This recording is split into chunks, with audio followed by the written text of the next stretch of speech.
Halo semuanya, perkenalkan saya Hiliana Ariandin dan pada kesempatan kali ini saya akan mereview kembali materi leadership bab 3 yaitu tentang gaya kepemimpinan. Namun sebelum masuk ke gaya kepemimpinan, kita harus tahu apa sih itu kepemimpinan? Jadi, kepemimpinan diartikan dengan kemampuan atau keterampilan individu untuk mengarahkan, memotivasi, dan memengaruhi orang lain atau sebuah tim untuk mencapai tujuan bersama. Nah, gimana teman-teman? Udah tahu kan apa sih itu kepemimpinan? Kalau udah paham, yuk kita sekarang belajar ke gaya kepemimpinan. Menurut David dan Newstrom, gaya kepemimpinan diartikan dengan perwujudan tingkah laku dari seorang pemimpin menyangkut keterampilan kepemimpinannya yang nantinya membentuk pola-pola tertentu. Pola-pola tersebut nantinya akan dipersepsikan oleh bawahannya. Ini merupakan cara yang disenangi dan digunakan pemimpin untuk memengaruhi orang lain. Nah, yang pertama, menurut Lippitt and White terdapat 3 gaya kepemimpinan, yaitu kepemimpinan otoriter, kepemimpinan demokratis, dan kepemimpinan kebebasan. Dari 3 kepemimpinan ini, apa aja sih perbedaannya? Yang pertama yaitu gaya kepemimpinan otoriter. Gaya kepemimpinan ini bercirikan wewenang mutlak terpusat pada pimpinan. Selain itu, keputusan dan kebijakan juga dibuat oleh pimpinan. Lainnya itu, tanggung jawab keberhasilan organisasi juga dipikul oleh pimpinan. Dan tentunya komunikasi hanya berlangsung satu arah. Di sini, pimpinan menuntut kesetiaan dan prestasi yang sempurna. Kedua, yaitu gaya kepemimpinan demokratis. Gaya kepemimpinan ini bercirikan wewenang pimpinan tidak mutlak. Kemudian, pimpinan bersedia melimpahkan wewenang kepada bawahan. Keputusan dan kebijakan juga dibuat bersama antara pimpinan dan bawahan. Tentunya komunikasi berlangsung dua arah antara pimpinan dan bawahan. Pada gaya kepemimpinan ini, bawahan diberi kesempatan untuk menyampaikan syarat. Terdapat suasana saling percaya dan saling menghargai antara pimpinan dan bawahan, dan juga tanggung jawab dipikul bersama dengan para bawahan. Dan yang ketiga ini yaitu gaya kepemimpinan kebebasan. Gaya kepemimpinan ini bercirikan pemimpin melimpahkan wewenang sepenuhnya kepada para bawahan. Kemudian keputusan dan kebijakan lebih banyak diserahkan oleh bawahan.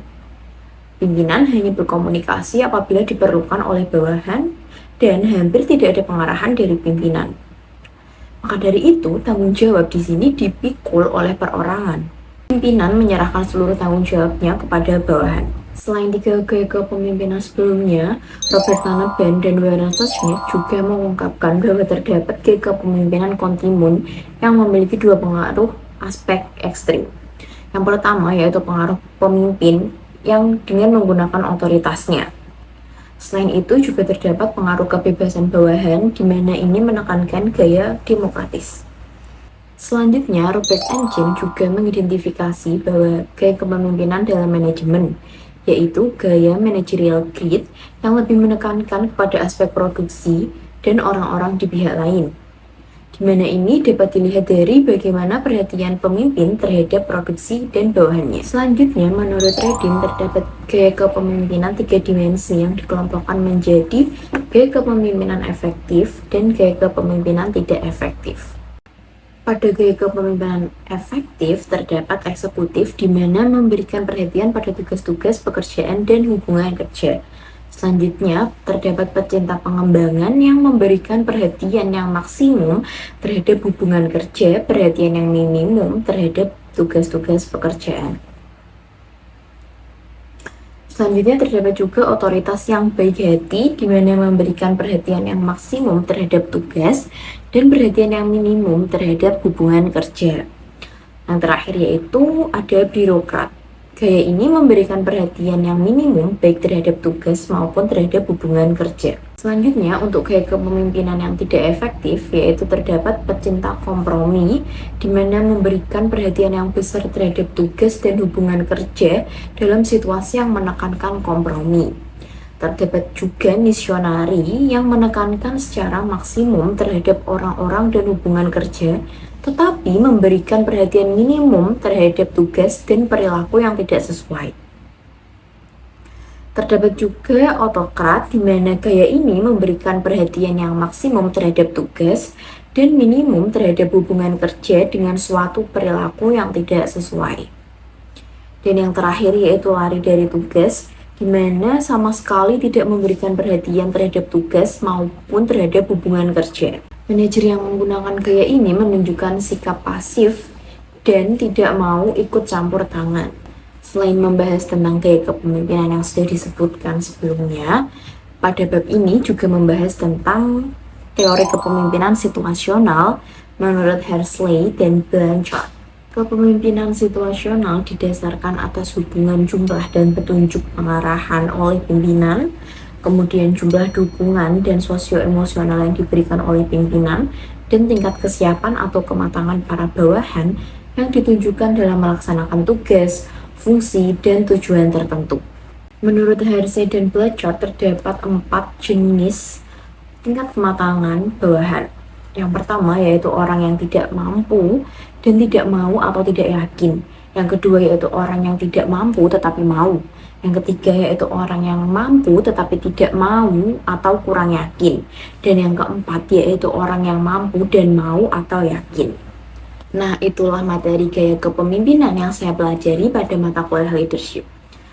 Materi gaya kepemimpinan ini tentunya sangat relevan dengan dunia kerja saat ini, di mana pemimpin harus mampu menyesuaikan pendekatan yang dilakukan kepada timnya ataupun kepada bawahannya tergantung konteks, tim, dan tantangan yang dihadapi. Seorang pemimpin juga harus memahami bahwa tidak ada satupun gaya kepemimpinan yang dianggap ideal.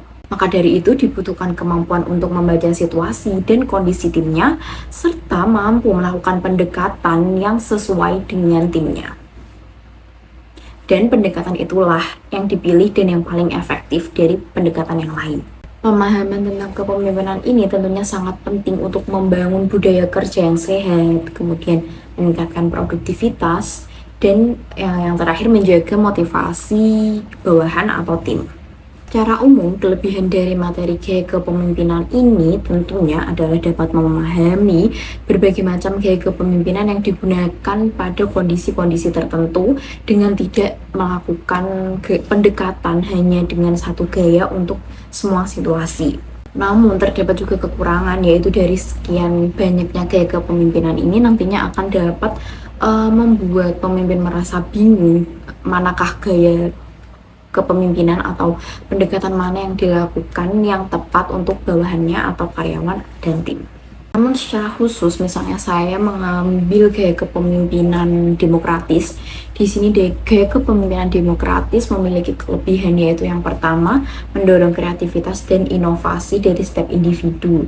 Kemudian dapat mengembangkan keterampilan individu dan tentunya juga dapat meningkatkan partisipasi dan keterlibatan tim. Untuk kekurangan pada gaya kepemimpinan demokratis ini, tentu saja proses pengambilan keputusan akan sangat lambat, yaitu di mana harus mengumpulkan keputusan dari bawahan dan juga pimpinan, dan timbulnya resiko konflik pendapat juga sangat memungkinkan dan tidak cocok dalam situasi krisis. Dan tentu saja dalam setiap tim itu tidak semua anggota turut berkontribusi atas berjalannya keputusan atau proses kerja. Dan untuk teori situasional ini memiliki kelebihan, yaitu fleksibel dan adaptif, kemudian memaksimalkan potensi tim dan dapat meningkatkan efektivitas kerja dan melatih pemimpin untuk peka terhadap situasi. Adapun kekurangannya yaitu membutuhkan penilaian yang akurat, kemudian pemimpin harus sangat terampil, sulit diterapkan pada tim besar, dan kurang stabil. Nah, untuk menerapkan gaya kepemimpinan ini, yaitu gaya kepemimpinan demokratis, tentunya harus mengetahui gaya kepemimpinan pribadi yang digunakan ini apa. Kemudian, lalu pilihlah gaya yang sesuai dengan situasi tim. Dan tidak lupa juga untuk membangun komunikasi dua arah kepada tim atau bawahan, seperti yang dicirikan pada kepemimpinan demokratis. Hal ini dapat diwujudkan dengan adanya diskusi bersama atau pengambilan keputusan bersama.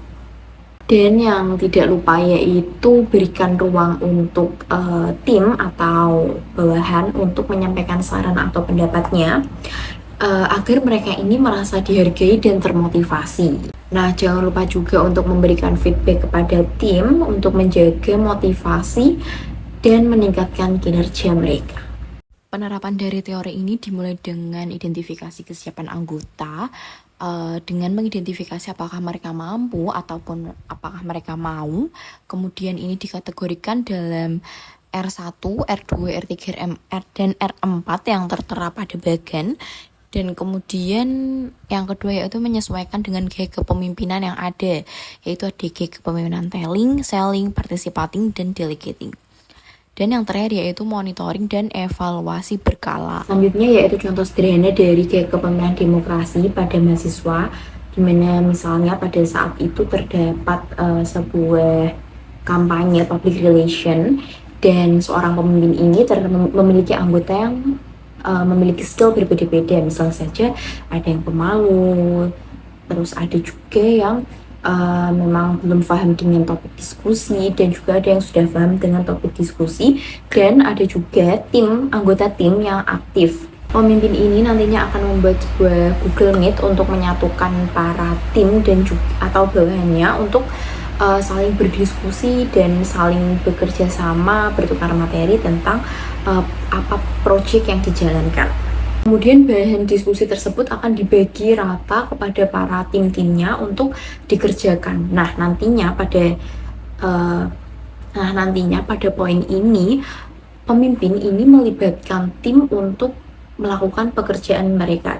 Nah, maka dari itu dengan pendekatan ini maka kelompok atau tim merasa dilibatkan satu sama lain karena diberi pekerjaan atau tanggung jawab oleh pemimpinnya. Dari materi gaya kepemimpinan yang telah saya pelajari, saya mendapatkan wawasan berharga bahwasanya tidak ada satupun gaya kepemimpinan yang ideal ataupun yang sempurna untuk semua situasi. Setiap gaya kepemimpinan tentunya memiliki kelemahan dan kelebihan tersendiri untuk situasi tertentu. Oleh karena itu, nilai penting yang saya pelajari pada materi ini yaitu fleksibilitas dan empati dalam memimpin. Seorang pemimpin yang baik itu bukan hanya dapat mengarahkan timnya, namun juga dapat memotivasi dan beradaptasi dan juga memenuhi kebutuhan-kebutuhan timnya. Pemimpin bukan hanya seseorang yang dapat mengatur pekerjaan, tetapi juga seseorang yang dapat memotivasi, kemudian membangun kepercayaan, dan menciptakan lingkungan kerja yang positif untuk bawahannya. Dan yang terakhir yaitu gaya kepemimpinan yang ingin saya kembangkan adalah gaya kepemimpinan demokratis, di mana gaya kepemimpinan ini sangat sesuai dengan karakter saya, yaitu senang melakukan kolaborasi dengan berbagai pihak dan juga senang mendapatkan ide, saran, atau masukan dari berbagai pihak. Dengan demikian, dengan gaya ini saya sebagai seorang pemimpin dapat memberikan arahan kepada tim, tetapi juga dapat memberikan ruang untuk tim untuk selalu berkembang, kemudian untuk saling memberikan saran dan merasa dilibatkan dalam pekerjaan. Itulah yang dapat saya sampaikan dari materi gaya kepemimpinan bab 3 pada mata kuliah leadership. Semoga apa yang saya sampaikan dapat bermanfaat bagi kalian semua. Terima kasih.